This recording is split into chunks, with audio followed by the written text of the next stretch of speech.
Hello, good afternoon. We'll start on time. It's 10 past 5. This is the session on taking social innovation to scale. And so I would like to invite our Deputy Director General Signe Razzo, as well as the speakers, Felipe Almeida, Madeleine Clark, and Amalia Zepu, to join me here. Thank you.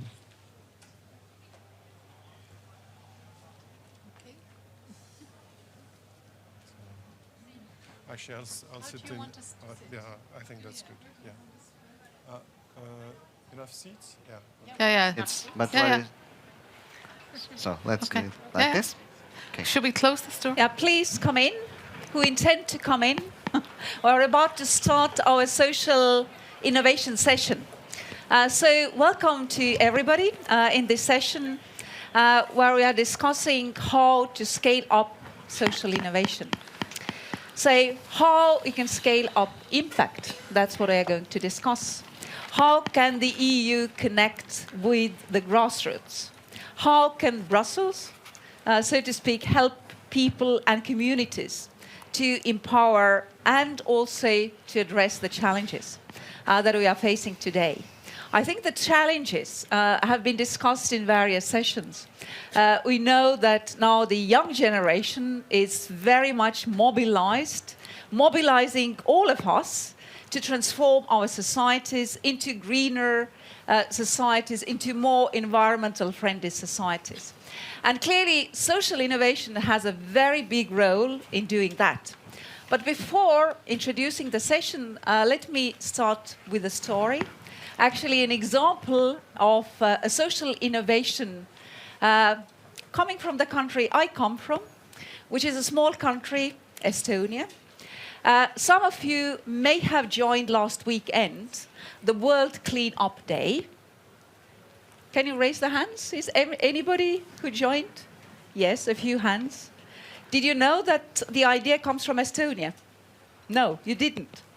The idea started in 2011, where the small community, the active people who really cared for the environment started this movement, which is a very grassroots movement, but they were able to mobilize 4% of the population to start cleaning up their communities, their surroundings.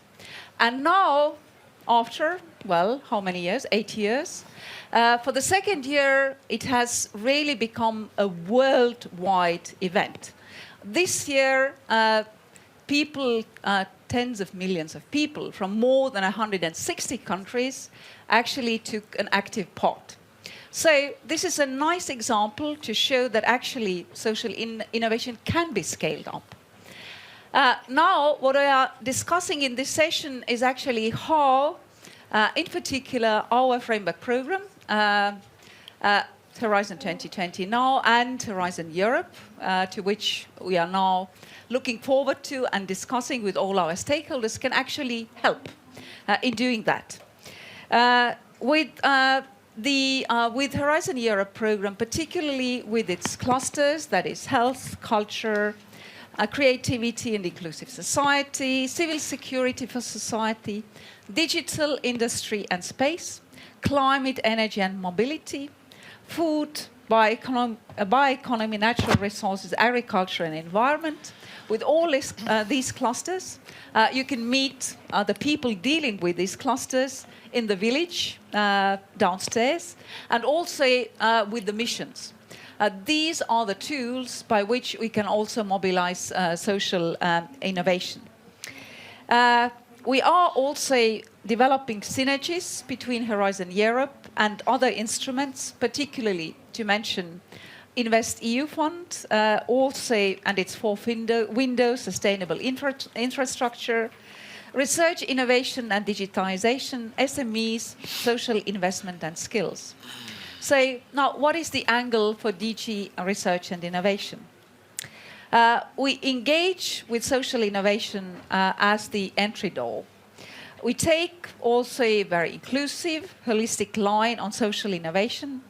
that encompasses not only social aspects, but also ecological, economic, because that's what we care about our societies. And actually, you can use social innovation in all the transformations that we are facing for, whether it be social, economic, or ecological transitions. Now, let me turn to the panel.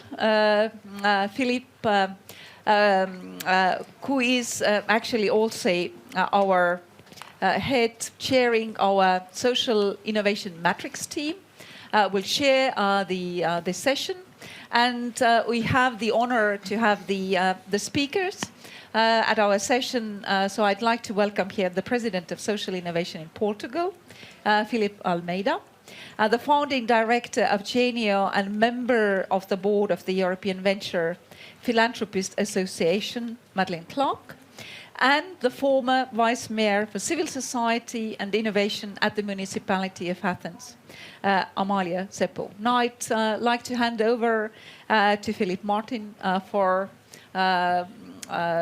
chairing the session. So, Phil. Thank you very much, Signe. So, without further ado, I'll shoot off some questions to the panel. Midway through the session, we'll turn to you for questions and comments. Let's not repeat what happened to a colleague earlier this afternoon. The good ideas must come early, not late in the session. So with this invitation, maybe, Felipe, you can tell us more about you and your organization. Yes. And Portugal has been very active in taking social innovation to scale. Can you tell us more about it? Yes, of course. Good afternoon, everyone. Thank you very much for the invitation to be here. Let's go directly to the subject. Actually, Portugal has been doing that taking social innovation to scale with European structural funds since 2015. The Portuguese government created by that date in late 2014 a public initiative called Portugal Social Innovation with two main objectives: to develop the to develop the social investment market, second, to promote social innovation and social entrepreneurship. And to develop the social investment market means to promote partnerships between investors, public or private, and social organizations and entrepreneurs with new ideas to deal with social problems. And to do that, we mobilize around 150 million euros of the European Social Fund in this programming period and created 4 financing instruments. These 4 financing instruments have 2 basic assumptions. First, each of them is oriented to a specific stage of development of a social innovation project to address their specific needs. Second, all of them assume the development of partnerships between investors and social organizations. And that's what we're doing for the last 3 years. And we've been quite successful using European structural funds to promote social innovation in Portugal. And Portugal Social Innovation, as a public entity, became actually the main catalyzer of the whole ecosystem in Portugal, working closely with investors, public and private, working closely with social organizations, and working as well with the private sector, commercial sector, with big funds, corporations, and small investors. Just one thing, and to make social innovation more relevant and to develop this ecosystem, we made partnerships with municipalities that became actually, to this date, our main partner in co-investing in these projects, because they know the problems that they have to face in their territories, and they help us to map the most innovative organizations and entrepreneurs. They bring to the table new investors from the private sector as well.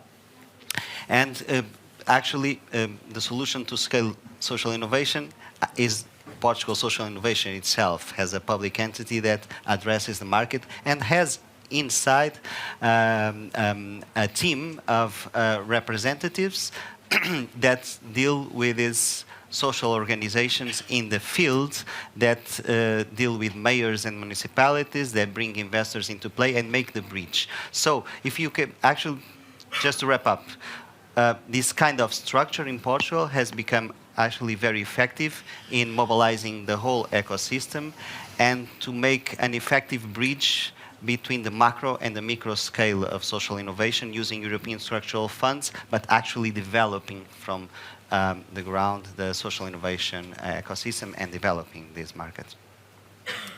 Thank you, Felipe. So I really note the role, the intermediation role played by social innovation Portugal. I think that's a theme that we may want to go back to. But before that, Madeleine, if you could tell us about your experience and plans to replicate successful social innovations. Sure, yeah. Well, again, thank you for the invitation to speak. And we are learning lots from Portugal and indeed from Greece, and I'm sure I have lots to learn from countries that you're coming from as well. So maybe just to say, because I have been lucky enough to have some opportunity to look at some of the countries across Europe. So if you're chairing an organisation like the Venture Philanthropy Association in Europe, you tend to get invited to every social innovation event, every impact hub, so everywhere you are, you get taken to these things, and of course this is a real privilege to be able to attend these. I maybe just say a couple of things about my impression of where we're at in terms of the evolution of social innovation in Europe and what I think needs to happen next in very short sentences, and just reference some of my own particular experience and plans. So I think what we've done so far, and this you can push back in questions, but I think what we've done so far is invest in the creation of a lot of solutions and a lot of ideas. Some of those are really good, some of them not so good, inevitably. So we have been at a stage of experimentation. I think the European institutions have played a terrific role. Most importantly, I think RTD has had a great space here to support innovation, as it's in your title. So what we have now is a scattergun approach right across Europe, coming from different angles, which has resulted in lots of interesting innovations. And that may look very unstrategic, but in fact, it is quite a strategic thing to do. Because if you start releasing funding and support right across from different perspectives to support innovation, what you do is you get those early innovators putting up their hands saying, yes, I'll take this opportunity, I will enhance and grow and create. So that's really good. And in fact, the approach we took in the organisation that I lead in Ireland was exactly that. We wanted to innovate in social services in Ireland, and the first thing we did was create a public-private fund with philanthropy and public money, and we did a national call on looking for the innovations that we wanted to put in place. Interestingly, from your point of view, the two things that we wanted to create were citizen-centred design and delivery of innovation. So we wanted citizens at the centre of design and delivery and evaluation, and cost effectiveness, because we're all living in the real economy. We know resources are shrinking, we know needs are growing. They were the two big criteria. Anyway, long story short, as they say, we are now in Ireland at the scaling stage. We've spent 5 years. We have used 68 million, which has leveraged a lot of other resource. We've primarily used private money as a catalyst to refocus public money in a better direction, in a more innovative direction. And that is working. So in Europe, the way I see it is we have a lot of solutions, but what is the point of investing and creating solutions if we don't use them to solve the problems? So where I sit, I see interesting ideas, interesting products, services, some really great solutions, such as the one you described that comes from Estonia. And some of those are investable, close to market, or marketable solutions. And they become investable and they take off. That's great. And we all love that. Social value, doing good while doing well, very appealing. That's great. However, I think where we are now at the situation in Europe is we need to find which are the solutions that will help us solve the problems. We need to close that gap. So our plans, with your help in RTD and as part of a consortium of philanthropic foundations, we are stepping forward to find really good, proven social innovations that we can resource and help to come to scale within member states, but solutions that will be helpful across member states to solve problems, tackle social issues that we all need to tackle. So I would be advocating for our innovative thinking to move now to the next level of a more strategic and coherent approach to taking these to scale. I'll stop there because that's already too much, maybe. So thank you very much, Madeleine. So Sure. I think your point about structuring was made very forcefully. And also the fact that innovation is also about not reinventing the wheel, but really trying to use the good ideas that exist already. With this, Amalia, maybe you can tell us about your experience, especially in the city, the beautiful city of Athens, the kind of obstacles you were confronted with, the ways you found to walk around them, work around them. Yeah, well, thank you very much for the question and for inviting me here. Very, very glad to have met my co-speakers. I think for Athens turned to social innovation before it knew the word. The crisis really turned the municipality of Athens to look at the potential capacity of the city, to the untapped potential of the city. And it is by doing so that it came out with a kind of a reflex for solutions that were bottom-up in their nature. It was a moment when the municipality was in deep crisis, a huge debt, shrinking city official population and administration in the city. So this is how Athens kind of found itself being good at implementing social innovation.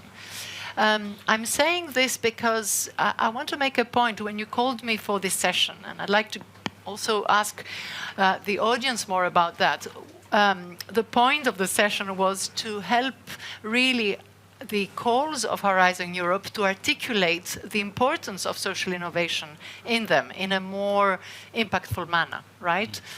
And I think that here social innovation has to play a more horizontal role across the different clusters and missions that it has set up, because it is the key really to inclusivity and to participation that we are talking about.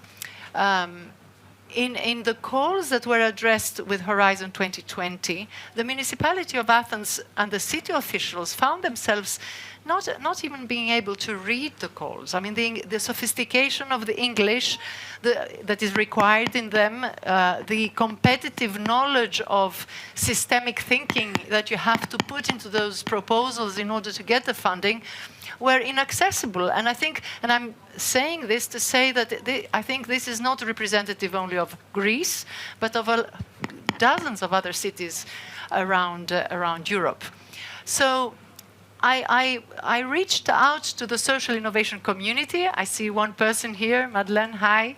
You'll have a say later. To share this concern and to see, what kind of answers can we give to the Commission in its effort to refine Horizon Europe and the strategy and the calls and all of that? So one thing that came back was something I just heard an answer for: intermediary systems. Can one define intermediary? I mean, you in Portugal, you set up this intermediary which is not an organization, body that helps municipalities.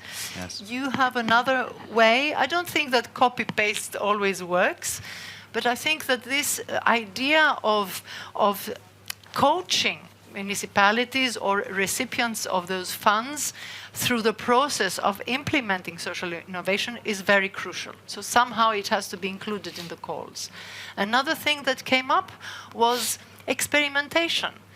How comfortable is the European Commission really to give public funds for experimenting?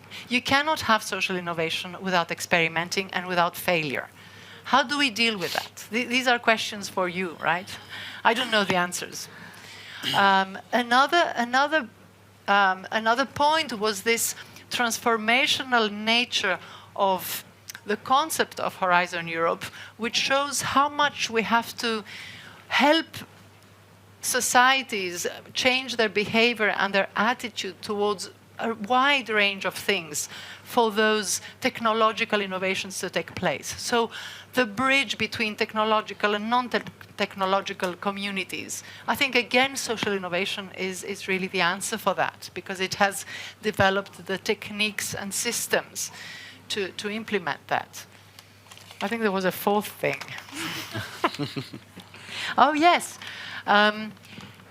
The calls cannot end after the instruments that are and tools that are made for them, are really well designed. We have to make sure that this reaches the beneficiaries. I mean, public campaigning, communicating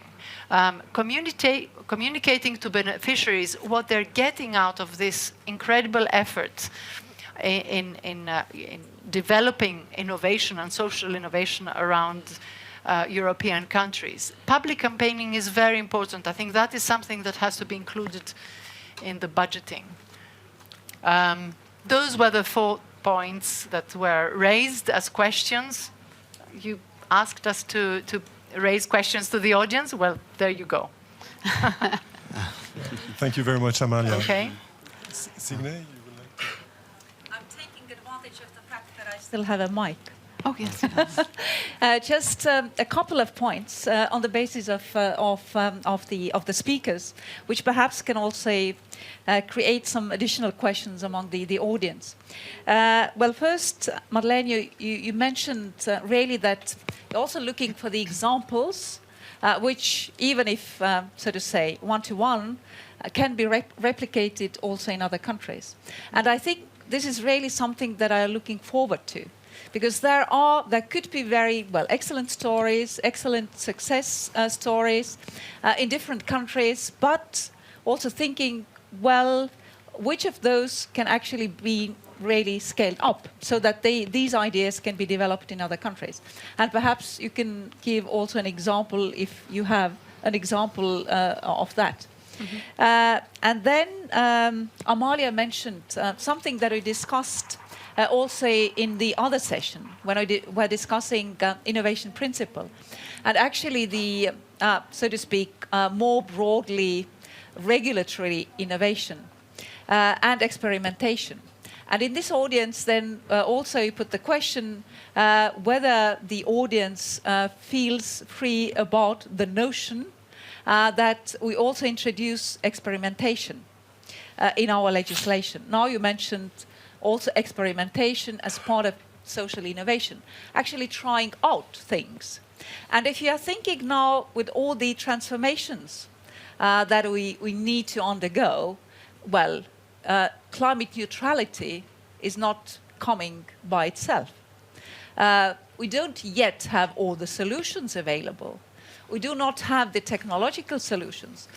We do not have the solutions which are actually something which are affordable. Ladies and gentlemen, the Bridging, Widening, Sharing, Let's Advance Europe Together session is about to begin in the Archimedes room. Sorry.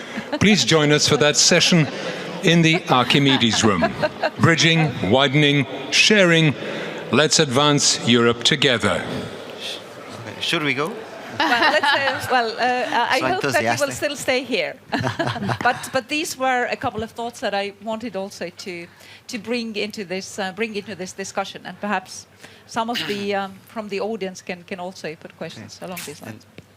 Thank you, Signe. May I add something about that? Because actually, to this date, we are with European structural funds, with this initiative in Portugal, to this date we are financing 337 social innovation projects. And it mobilizes 14 million euros of social investment besides the European funds. And that's exactly where we are.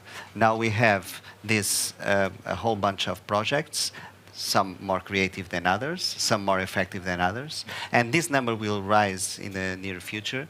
But the question is, okay, so we look at all these projects from this perspective. They are all experimental projects. And as we are using public funds, European national funds, we all look at these projects from the perspective of their potential to influence public policies in the future as well. But the question now is, how do we scale this to the rest of our territory? How can we bring European projects into play in Portugal? How can we make this? Because we were playing alone until now, but I think it's very important to bring these people together. And Yeah. So to answer your question, I think it's important not to confine scaling to replication, because we all know that every place we work has its own particular culture, its own operational environment. But for sure, we are all facing in our countries similar problems with homelessness, with mental health issues, with issues to do with child deprivation, with youth unemployment. So look at the SDGs, look at the European list. So we have an agreed list of social challenges. And what I would be advocating for, I suppose, is in addition to creating solutions, and I take your point, we don't have all the solutions, we need also to scale the solutions we have. And you asked for an example. So we know, for example, homelessness is a classic situation. So we know that what homeless people need is a home, okay? Not a staircase to climb and hurdles to jump over before they are offered a home. So the approach called Housing First, that some of you will be very familiar with, does just that. So you give people a home. You don't insist that they comply with any attendance at service, with drugs programs, with anything else. You give them a home, and you give them tailored support to help them maintain that tenancy. Now that's an evidence-based approach to homelessness, which is has tried and tested in Canada, right across Europe. So what we don't need is lots of money to create solutions for homeless people. That's something that needs to be tweaked to particular operational environments and different countries, but is a solution that could work and could be scaled and is already being scaled. And there are many of those. The example you gave is a scaling through open source. Wikipedia is the best example of scaling through open source that we probably know. So it's not about taking what is essentially a business model of scaling organizations or franchising along the margins of large systems that have responsibility to meet these social challenges. It's about looking very creatively at the very different ways that we can scale. Sometimes the public sector is the agent of scale. Sometimes it's an open source. Sometimes it's bringing a solution to market and making it investable. But we need to be thinking and promoting all of those different ways that are appropriate to the particular solution that should be scaled. Thank you, Madeleine. Amalia, do you want to react? Well, the thought that came to my mind after listening to you is that there is a remarkable potential of initiatives around Europe at the moment. I mean, we've seen in our different countries there is a dormant potential there, and it is not so much we don't need to replicate or to engage citizens. It is there already, and it is. That is the effort that has to be made to give it the confidence. I mean, that's just to say, yeah. Thank you. So, actually, Madeleine, your solution to homelessness was described on Belgian radio about the Swedes, and actually was given from the mouth of a former homeless person. Who was describing exactly the same solution. It seemed to work quite well for him. I think it's pretty well evidence-based. It's not the only way, but it's a good way. Yeah. So I'm going to soon turn to you to take part in the discussion. I would only add that in terms of risk-taking and experimenting, we actually already do that with financial instruments, because the EU has guarantee schemes, and what they do is essentially take the first loss. And that is what allows other investors, like institutional investors like European Investment Bank, to move in and to actually leverage other sources of funding. So this experimental risk accounting approach is already practiced. So basically, maybe we have to have a mental shift and apply this also for projects and experimenting with social innovation. So with this. Do you have any remarks, questions, Michael? Please introduce yourself. You need to take. There's a mic. I have actually a pretty big voice, but my name is Mike Matlos. I'm the president of Eurosciences, the European Association of Researchers and Science Professionals, and we're a pan-European association of individuals. And one of the questions that I think we would ask in this particular context is to the panel is where they believe that research activity can be the most helpful. You know that innovation is very often not research-based. And much of, I would say the majority of innovation is not research-based. It's organizational innovation, social innovation. There are some areas where technological research might be helpful in developing certain solutions. But we can also think in the spirit of what you were saying about the example of the homeless policies, a case where the social innovation is an object of research itself to evaluate public policy. I think it might be interesting to see where do you feel is the most important aspect of research for developing the social innovation in your opinion?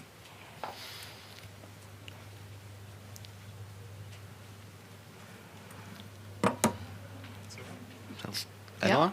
Well, I can make some comment on that. I think, of course, we have to make a difference between what's primary research, what's more evaluative, and So I'm not sure if your members have an appetite for the more evaluative perspective, but I think we need to move research and research efforts closer to solving the problems we have. So the problems we have are reducing resources and increasing needs. So we're all living longer, depending on fewer. And there are, interesting inventions that need to be tried and tested. So my sense is that we need really, really good research that tells us what works, that tells us what's transferable to different situations. So are these solutions transferable? That tells us what they cost. And what do they cost against traditional ways of spending money? That's very important. And the other role for research, which is the one we're using currently at the stage of the work in Ireland, is action research. So alongside the implementers of change, we have a team of action researchers who in real time are picking up learning about obstacles to scaling these innovations, and then theming that up and making those obstacles and opportunities and solutions discussable by the whole group of stakeholders involved in the change. So I think research has a really powerful role. It just needs to get closer to the ground and more informed by the end user and the implementers of change and innovation. Thank you. So I'm going to switch to this device. Oh, wow. A dice. Oops. Okay, hi. I can't do the Does same it work? with the mic. Like this? Oh, Yeah. that's a mic. Oh, okay. Yeah, I have a quick question. Thank you very much for your very thoughtful comments. I'm Frank Retin from the Netherlands. And I was wondering, the response that you on the right, for you is the left, say like we have funds and then later on investors can come in. I'm wondering a little bit how do we prevent private investors from like colonizing public services? Because this might happen somehow, whereas some of your comments were clearly, you're talking about policy as well. But as soon as we're talking about these investors coming in, I always have somehow the suspicion that in the end, public services will be privatized. What do you think about that? It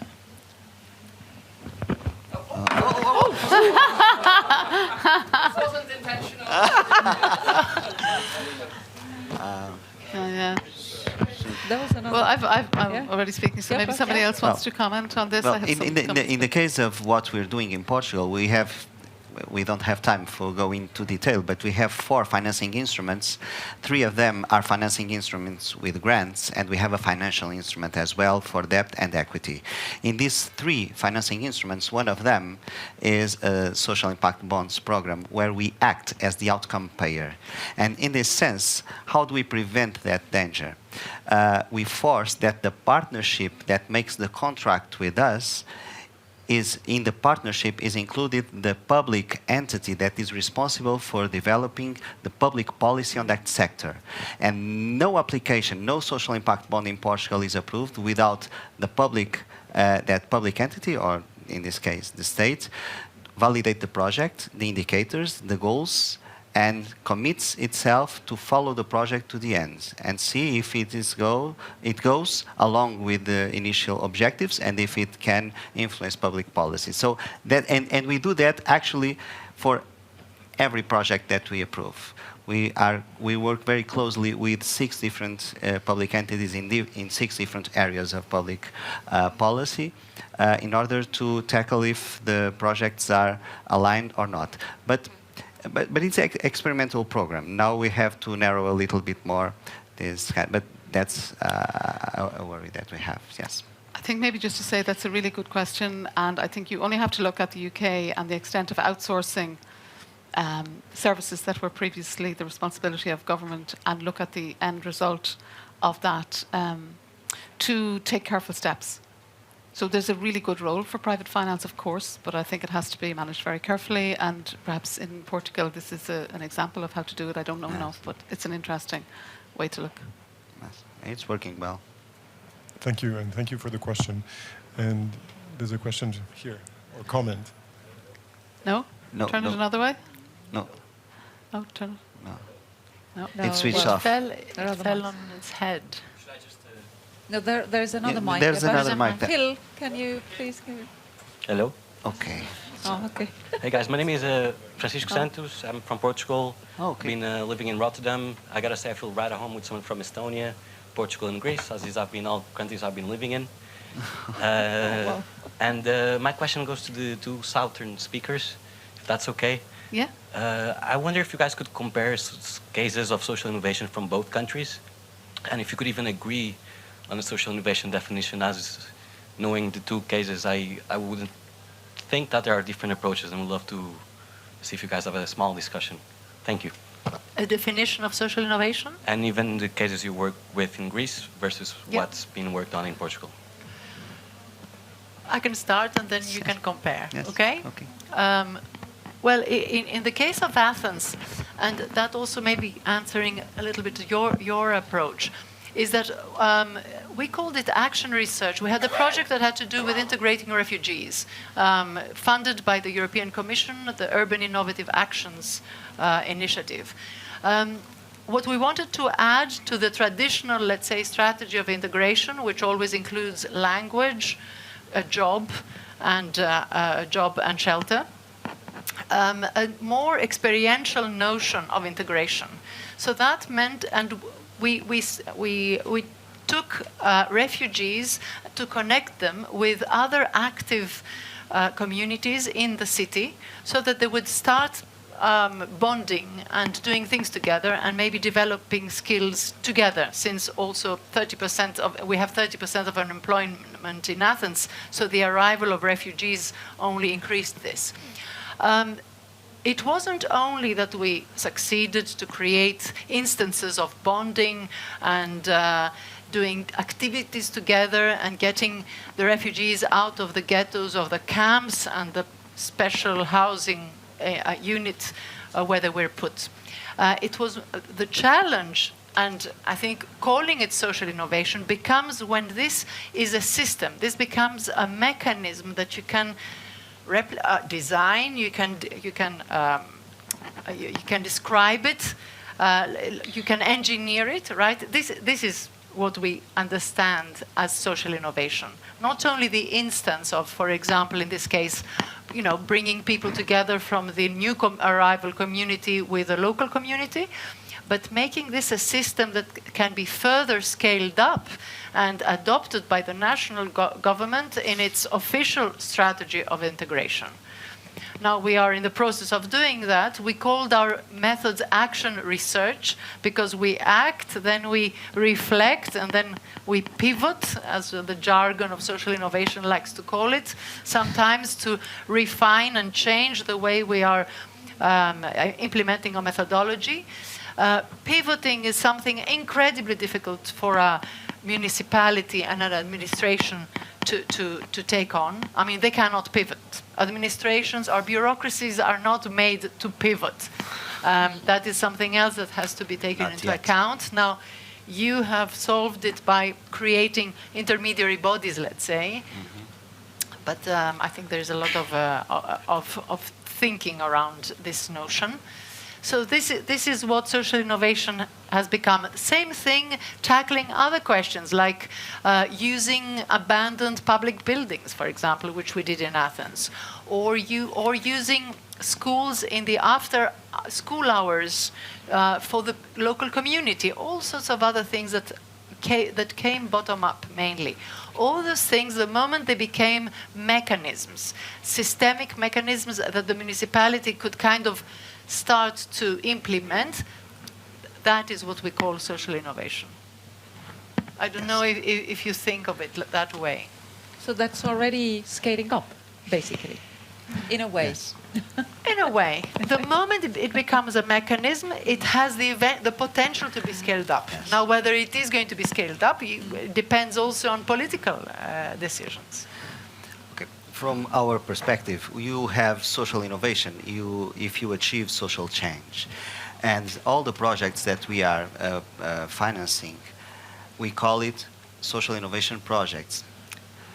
In other words, projects that aspire to generate social innovation in the future, but we don't know if they get there. So they are experimental projects. We have 337 projects. If you go to our website of Portugal Social Innovation, we will find the map of Portugal with the whole 337 projects. But I can give you an example, and I can say what we think is social innovation. Compared with your project of the 337, we have one that it's called Speak, and it's an online platform to integrate migrants.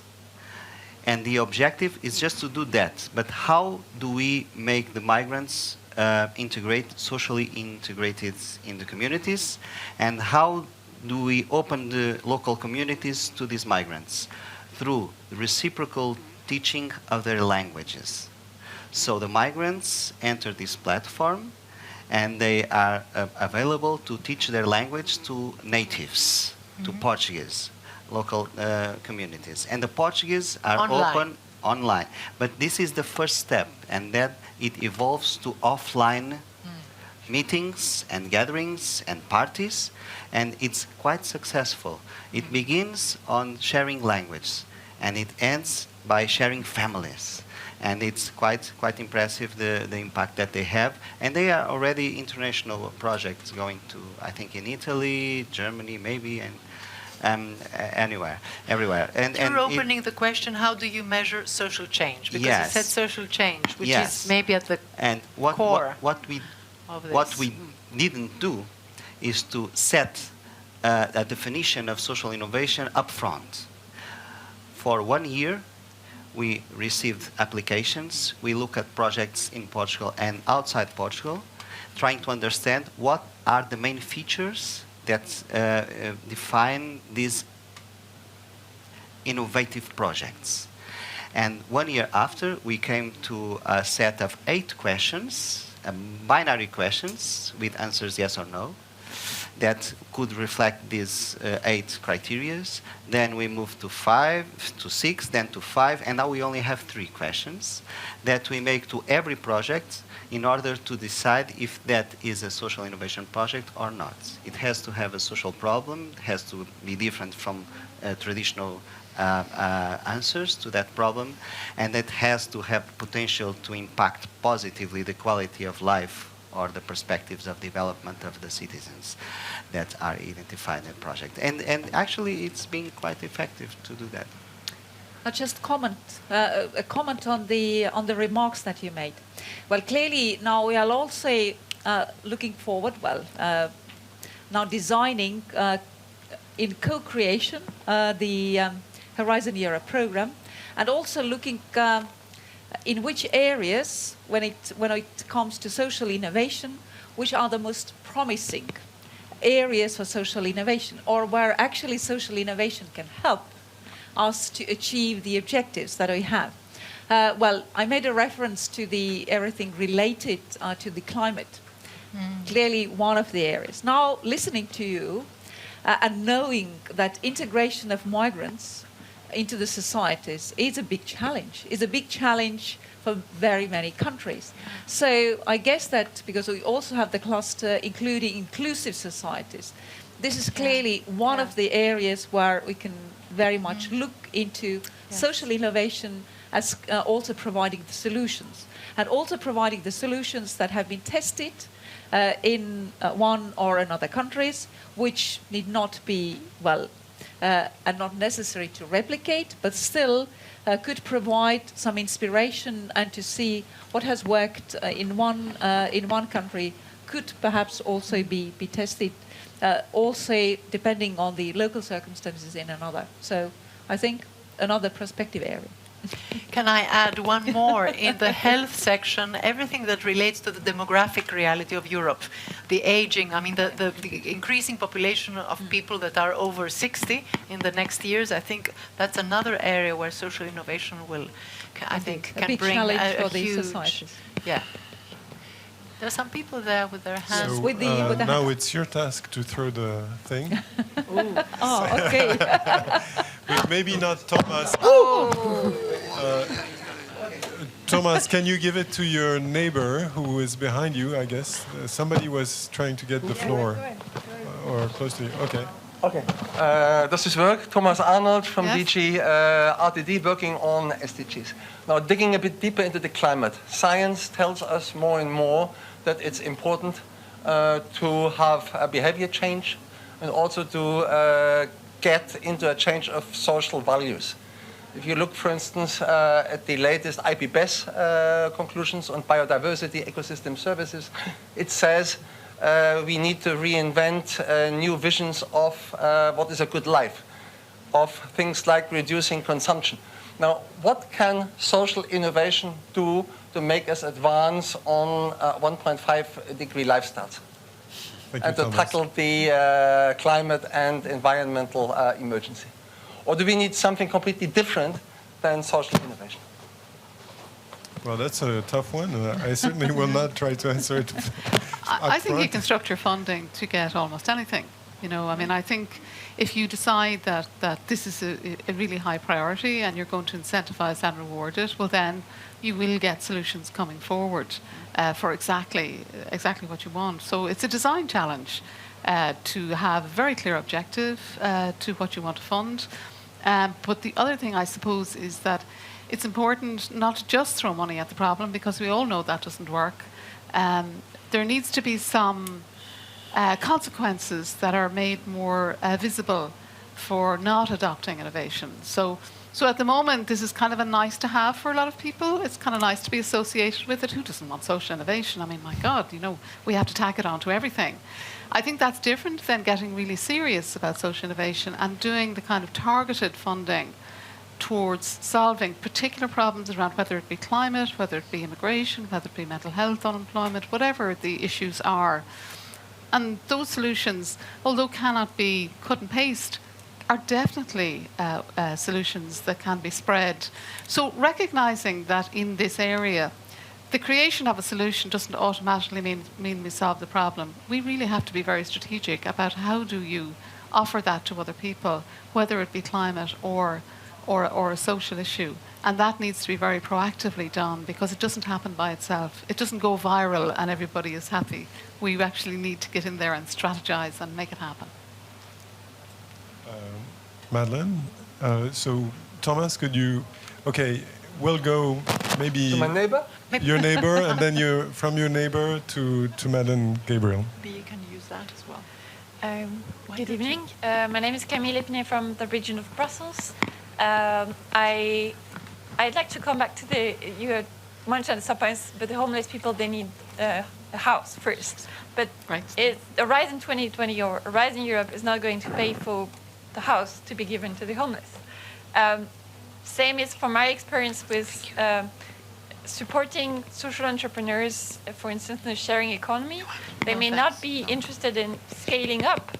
They just need direct money for implementing their projects at local level, maybe replicating and so forth. My question then is, what can be done in Horizon Europe, and especially not to bring expectations so high so that people, social entrepreneurs, will come to and say, yes, there is money in Horizon Europe for us, whereas it may not be the place for them to get the support, and whereas Horizon Europe may be rather for supporting actors, intermediary bodies, or I don't know. I'm just We like Ladies and gentlemen, we are pleased to announce that the Horizon Prize for Social Innovation will be awarded in room Archimedes at 6:30 p.m. We warmly invite you to attend the ceremony. Okay, I won't have to say that. That's good. Thank you for your question. So We when, take some more. it's a question for us. Next. Yeah. Yeah, there's another one. Yeah, but there was a lady in the. First behind you, Ah, and then to Madeleine. yes. Good evening. My name is Linda Tino Ledoirin. I'm from UNESCO. I'm coordinating the International Coalition of Inclusive and Sustainable Cities, which is a global network of more than 500 cities around the world. I would like to commend the example given by the Vice Mayor of Athens. The city is a very active member of our coalition through the European coalitions. Congratulations for all your efforts. And indeed, this is what the kind of partnerships that UNESCO is trying to look for. It's to build city-to-city cooperation on social innovation, especially that we are focusing on inclusion and diversity, fighting against discrimination in all its forms, including racial discrimination, gender-based discrimination in the urban space, or, for example, using sport as a tool for inclusion. So we're trying to look for many partners from different regions of the world. The European coalition is the most active regional coalition in our network. So I just would like to ask, up to what extent is Horizon Europe going to be working with cities in terms of innovation? Is this going to be a thrust in the future? Thank you. Thank you. So we have one question about not having false hopes about what our instruments will offer, one about cities. I can perhaps reply to those very briefly. Now, the first one on the, where does the social entrepreneur or somebody who has great idea know, well, how, whether, if and how it can be funded? I think that Madeleine also hinted at a very important aspect, that we need to be strategic in that. And clearly, identifying also strategically the areas where we are looking forward to also solutions, social innovation solutions. But this is not something that we are going to do on our own, but we are going to do that in a co-creation mode. That's why we are here for these days. That's why we are also looking for your ideas, in which areas you think that social innovation can actually provide the best solutions or has a very potentially very important contribution. And this will be then also guiding in our strategic planning process, but also then in the work programs for, well, different clusters. I mentioned these clusters, but also in the missions, and clearly mission on the cities. I also then welcome you to engage in the village or Kaban with the colleagues who are really dealing with this, the missions in different missions, including on cities, in order to find out more. They are waiting there, and will be clearly willing to talk to you. Thank you, Signe. Okay. Madeleine? Oh, thank you. Hi. No. Sorry, I've got a mic. Don't throw that at me. Hold it. Thomas, don't throw. Please don't. Hi, I'm Madeleine Gabriel. I'm based at Nesta in the UK, but I've also been working on a Horizon 2020 project called Social Innovation Community, and I'm really interested in what policy can do to support social innovation. So I wanted to pick up on a point Madeleine Clark made about needing to get serious about social innovation. So sometimes it is seen as a nice to have and a fluffy add-on to other programs, and it's really great to see in the Horizon Europe strategy document that social innovation is talked about alongside technological and non-technological innovation. So I wanted to just ask the panel and colleagues from the Commission what you think we can do to really make social innovation a core part of Horizon Europe rather than a just nice to have around the edges. Spread this message. Spread this message not only here but across among all the colleagues who are dealing really with the strategic planning in their respective areas. But and she's give meaning good something examples. else. I think she's meaning to include it more consciously in the actual core language and body of the calls and products. I think that's what you meant. Yeah, I mean, how do we turn that intention into reality through the calls or through the way that the programme is implemented and promoted, communicated, all of those things?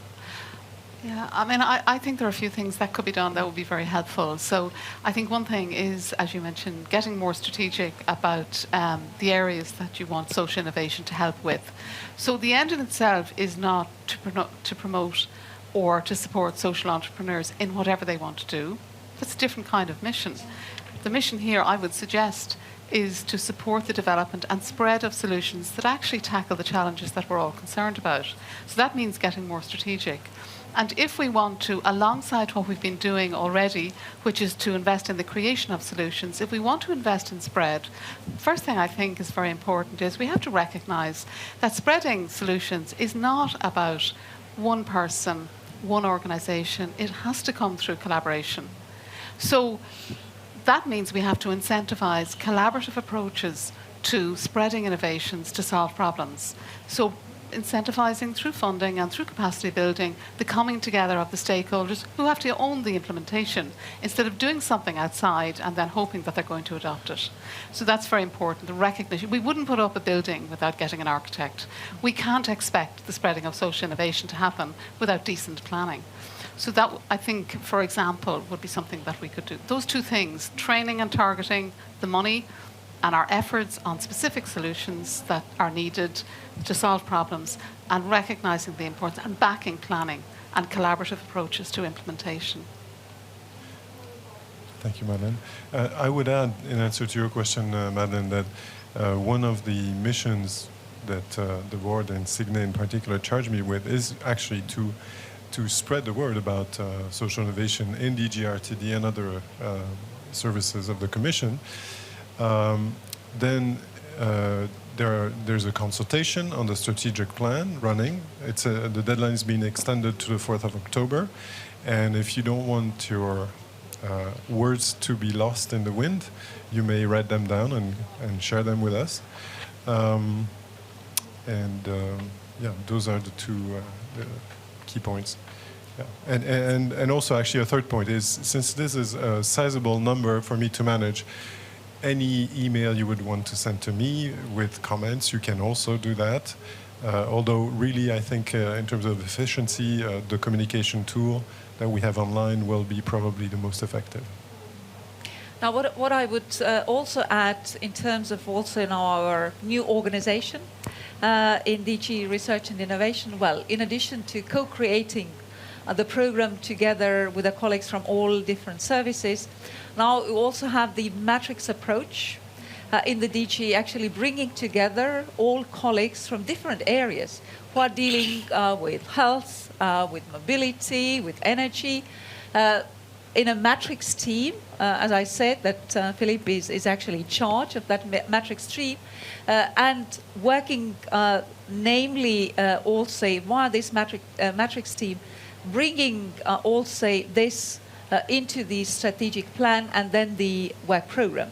Because this is there where we will highlight what are the priorities, in which areas we are particularly looking forward to the solutions via social innovation.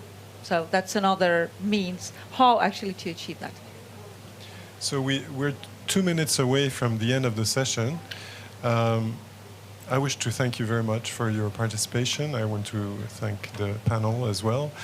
And maybe just to close it, I will ask the panel to comment on and highlight maybe the message that they heard, that they will take home, that they found inspiring or interesting or provoking. Who starts? I can start. You want me to start? It's easy. Yes. It's easy. I would highlight something that you said, and I will pick up with something that Madeleine said about time is moving very fast, and if we were talking about this subject 2 years ago or 3 years ago, it would be very, very different from what's happening today. But we pass over the phase of funding whatever social entrepreneurs want to do.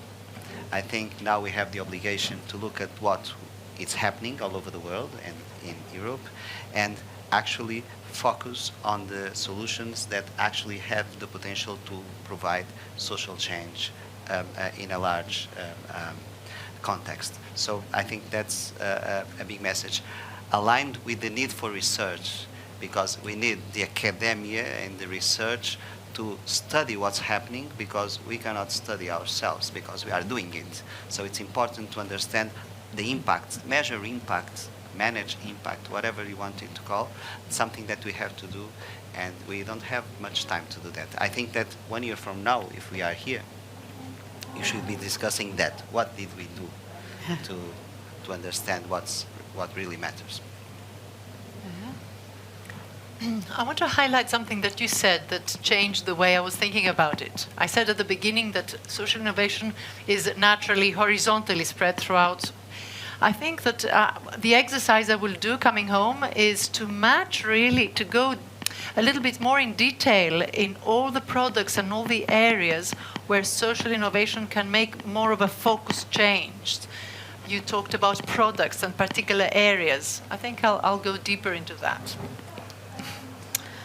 Okay, for me, I think I'm going away feeling a little less lonely, a little more reassured, because I think that there are some people here, and it's particularly being communicated from your DG, it's genuine openness to help us help you. And that's very reassuring. Together with that move, not to box social innovation away in some department that, okay, we're ticking that box, it's over here, it won't interfere with all of the rest of the things we're doing. So I suspect, I'm not sure if that was behind the design of this matrix approach, so that social innovation is something that is in all of the areas. And I find that very encouraging. And I would be encouraged to go and see by the 4th of October, is there anything useful that maybe we could say? I think that openness is very good. Let's join the forces Yes. to find great solutions for the challenges that we are facing. And let's not be late for the ceremony on social innovation prizes. Thank you Okay, very much. Thank you.